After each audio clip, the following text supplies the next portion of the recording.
Hey boys and girls, I'm back. So, I had one I was going to do on dreams, and I have another one I'm going to do. I'm reading Helter Skelter lately. And everyone knows who Charles Manson is. He's like the most notorious motherfucker ever, right? I know that there were some murders committed, but he wasn't actually proven guilty of any of the murders. He just got other people to do it on his behalf. And that's all I knew.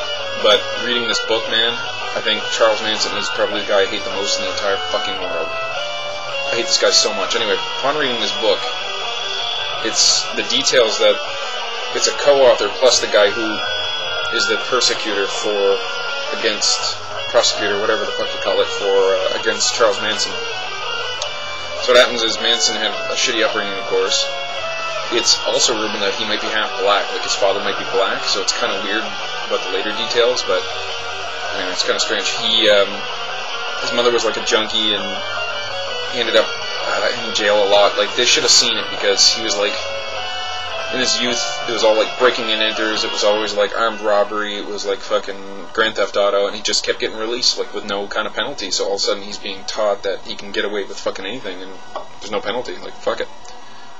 And he's a fucking weird guy, by the way. His first... Here's another thing. He has this fucked up theory. He hears the White Album, Beatles' White Album, and he interprets all the lyrics to kind of build up this fucked up theory of his that Helter Skelter means the war between the whites and the blacks. That's his theory. And the blacks are going to win because, I don't know, for whatever reason, that's just how his theory goes. And all the white people will be killed, except for him and his followers, of course, that go hide. And get this, the place they're supposed to hide is the bottomless pit. You know, I don't know the Bible passage itself, but in Hellboy, for example, the Rasputin talks about this. St. Michael came down, or something like that, gave the key to the bottomless pit. It's a passage from the Bible. He was looking on this ranch for this bottomless pit. Like, he's getting his followers to dig holes. So he had to go hide in the bottomless pit where there's rivers of honey and food grew on the trees and there's different fruit every month. That's weird shit. And then when the black people had killed all the white people, they would start rebuilding. And they didn't know anything apart from what Whitey taught them. These are his own words. So then they would have to look to Whitey again to lead them, and then Charles Manson would become the new king, or something fucked up.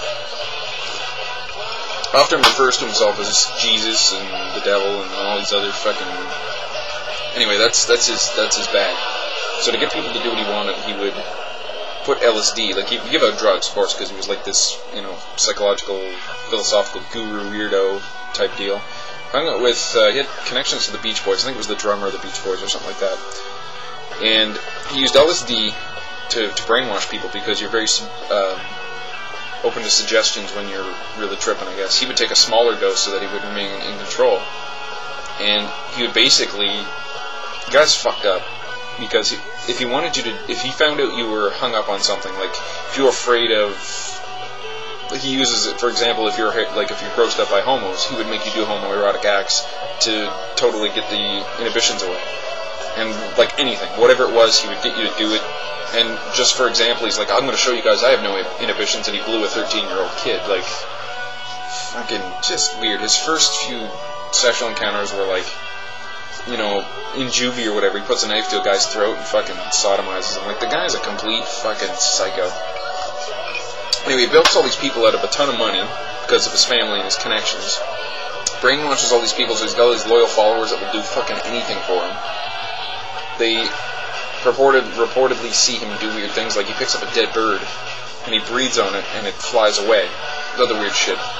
In court one day, the prosecutor, his name is Bugliosi or something like that, he said he was sitting there looking at his watch, and he winds his watch every day, and out of nowhere his watch stopped, and he looked up and Charles Manson was staring at him, almost like Chuck had something to do with it. And he's like, oh, that's probably just coincidence. And another weird thing is, during the trial, I'm getting ahead of myself, this is just interesting shit, Manson jumps up on the table and jumps 10 feet to try to kill the judge. He has a pencil, and he falls on his knee in front of the judge's desk, the judge's, whatever the fuck you call it, wherever he's sitting. And then the guards, of course, wrestled him down, but they were amazed. They said just for fun, they measured it, it was 10 feet. And one of the guys was like, Jesus Christ, I'd have to have an adrenaline rush just to get up on the desk, let alone jump 10 feet, so it's fucking amazing how he did that. So it's just a lot of weird little things like that. Anyway, so Chuck's pissed off because he's a musician, and he shows his music to a bunch of people, and they don't dig it, they think it's crap, and he ends up seeking revenge on the people that scorned him, like that, you know, rejected him, and that's what happens. They go to the 1,000 or 10,050 Cielo Drive or whatever it is. He gets 4 of his people, or 5, to go in, kill Sharon Tate, who's pregnant, of course, and Abigail Folger, who's the heiress to the Folgers fortune, coffee, and this guy who does haircuts, I can't remember his name, not Wojtek. Wojtek's another guy that was in there.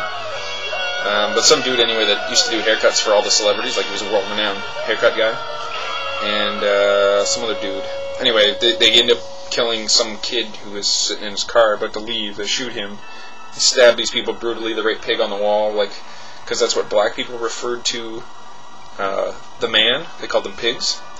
So he was going to kick off Helter Skelter. He's like, it's not happening fast enough, so I got to go out there and make it happen. So that's what his whole plan was, to kick off this black versus whites war.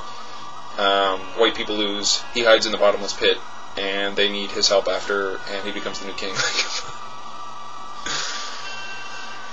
So anyway, gets caught for it eventually because they're sloppy as motherfuckers, and although they actually did a lot of things right as far as trying to hide their tracks, and the LAPD were absolutely terrible. They fumbled the shit out of this case. Like, there's so many little things that they did wrong, like not properly checking things, and something about blood subtypes that they didn't do to check to see if it was animal or human blood. All these weird little details that, you know, a regular cop would go, yeah, you know, we got to do everything by the letter because this is a homicide. And then there's another homicide at another place that's connected, and they write like pigs on the wall and Helter Skelter and all this other shit.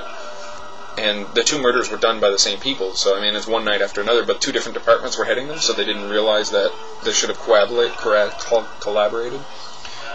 Fuck, anyway, this trial goes on forever because this lawyer gets appointed to... Manson wants to represent himself. He's a smart cookie, I'm gonna give him that, but he's a fucking psycho. Anyway, the judge says no. And this guy named Kanarick ends up representing Manson, and the girls, the main 3 girls or whatever who are wanted for the murders, they get their own lawyers. But anyway, this Kanarick guy objects every 5 fucking seconds. Big Losey's like, okay, I'm going to introduce a witness. And he's like, objection! And the trial ends up stretching out to obscene lengths. I think it's like 9 months or something like that. It's like the longest trial in history. And it cost like $1 million or something stupid like that. It was just retarded because of this Kanarick guy. It was nuts. Anyway, Manson's always pulling pranks, like getting his followers to stand up and say things in unison at the same time. He has one of his lawyers killed, and the murders just keep going on and on and on. And Manson guy, man, he's still alive. Like, it pisses me off so bad. He was going to commit a couple of murders. Actually, he jumped out of a buggy that night that they were going to go kill, you know, Sharon Tate and all them. And he was going to shoot whoever was in the front seat of the other car that's at the red light, but then the light turned green and they squealed away. So Manson was going to commit a murder, but didn't get the chance. And they killed all these different people. He shot one guy, but didn't kill him. Like, he thought he killed him. But I guess the guy just lived somehow, so he got off for that one. Didn't get accused. I don't know how the fuck it works. But anyway. Fuck.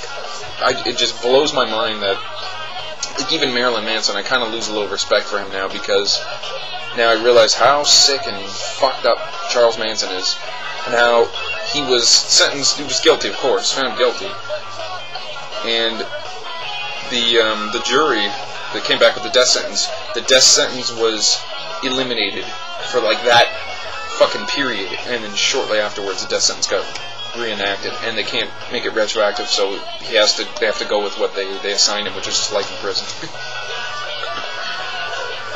Why is this guy still alive? He should be, I don't know, fucking his organs harvested. He should get a job at McDonald's and forced to flip burgers without sleep until he dies to help pay for the fucking tax money that, like, I imagine he's in solitary because everyone will want to be the guy who killed Manson or whatever, fucked him up, or I don't know. Anyway, this family that he's got going on still exists today, as sick and retarded as it is. Why is this guy still alive? Somebody, if you're in, you know, a prisoner and you want to become famous, just go kill Charles Manson. Just shit him. Just get rid of the fucker. He's worthless. He's a piece of shit. I hate him.